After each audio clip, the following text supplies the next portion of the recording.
O meu nome é Alice Mosca e sou sócia-gerente da AIM. E hoje venho-vos falar da diferença entre verificação e validação de métodos analíticos. Bom, em que situações é que nós verificamos um método e em que situações é que nós validamos um método?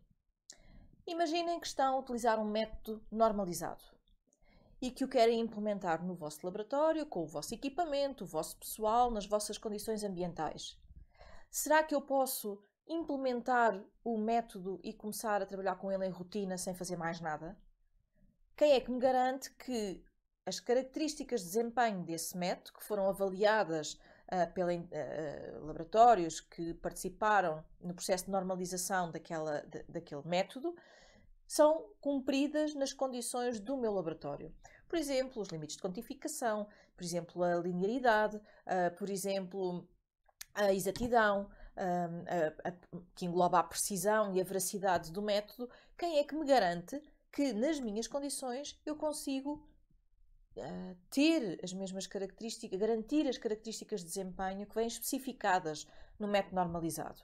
Bom, ninguém. Na realidade, eu vou ter que testar. E é essa verificação que se subentende quando a norma 17.025 requer que os laboratórios façam a verificação dos seus métodos. Basicamente, o que eu tenho que fazer é implementar o método e, antes de o colocar em rotina, antes de começar a reportar resultados com esse método, verificar que aquele método cumpre com as características de desempenho que foram previamente validadas. Bom, então isso leva-nos à segunda parte da questão. O que é a validação? Ora bem, a validação é tão simples como avaliar se um determinado método é ou não adequado ao fim a que se destina. Esse é o grande objetivo da validação.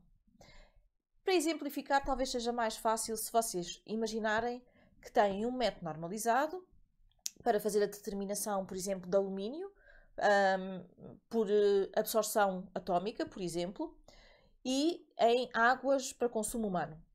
Então imaginem que implementam um método, verificam as condições, as características meteorológicas daquele método, que estão de acordo com as características que vinham designadas no método de ensaio, nomeadamente os limites de quantificação, a gama de trabalho, a precisão, etc.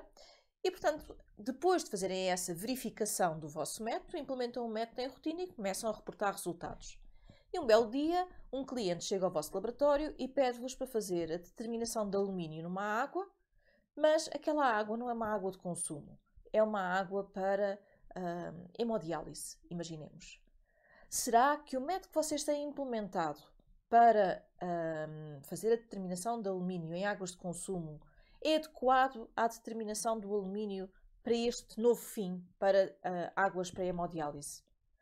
Bom, sem verificarem, sem fazerem a verificação objetiva de que as características daquele método cumprem agora os novos objetivos, vocês não podem aceitar a amostra. E, portanto, vão ter que validar. A validação é a verificação, não é? Que um determinado método é apto ao fim a que se destina. Então, o método que vocês tinham inicialmente era normalizado e alguém o validou, definindo que aquele método era apto para a determinação de alumínio em águas de consumo. Mas o que vocês querem agora é verificar se aquele método é adequado para a determinação de alumínio em águas para hemodiálise. Então o que é que vocês vão ter que fazer primeiro? A primeira coisa sempre que nós fazemos numa validação de métodos é conhecer os requisitos do nosso cliente.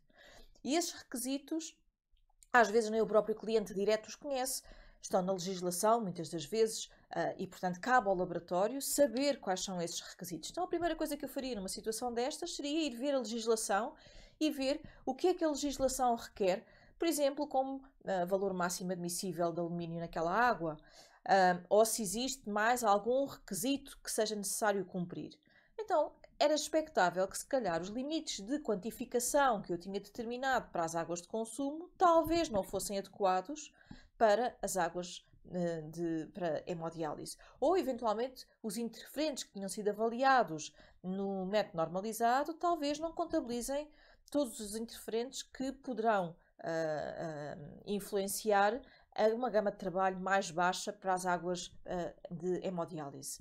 Então eu vou ter que validar os parâmetros de acordo com os requisitos do meu cliente, tendo em vista ao fim a que aquele método se destina.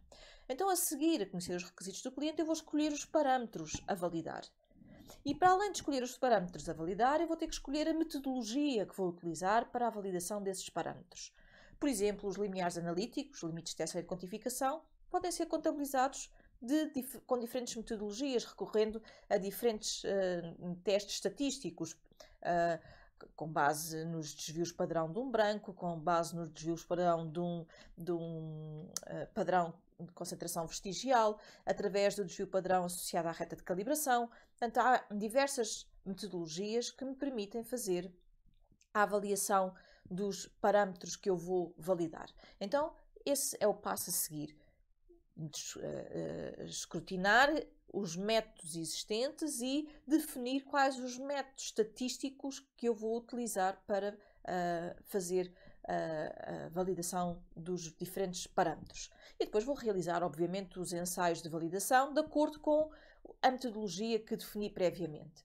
E depois vou ter que olhar para os resultados e confrontar os resultados que eu obtive nos parâmetros que escolhi com os critérios do meu cliente. Ok? E, no fim, o que eu vou ter que avaliar é se os critérios, se os parâmetros que eu validei cumprem ou não cumprem com os critérios do meu cliente e elaborar uma declaração de adequabilidade daquele método para o fim a que se destina. Espero que tenha ficado esclarecido a diferença entre validação e verificação. Se gostaram do vídeo, se foi útil, por favor compartilhem, ponham gosto, sigam-nos nas redes sociais, no YouTube, no LinkedIn, no Facebook e, caso necessitem, contactem-nos, têm o nosso contacto em rodapé. Até breve!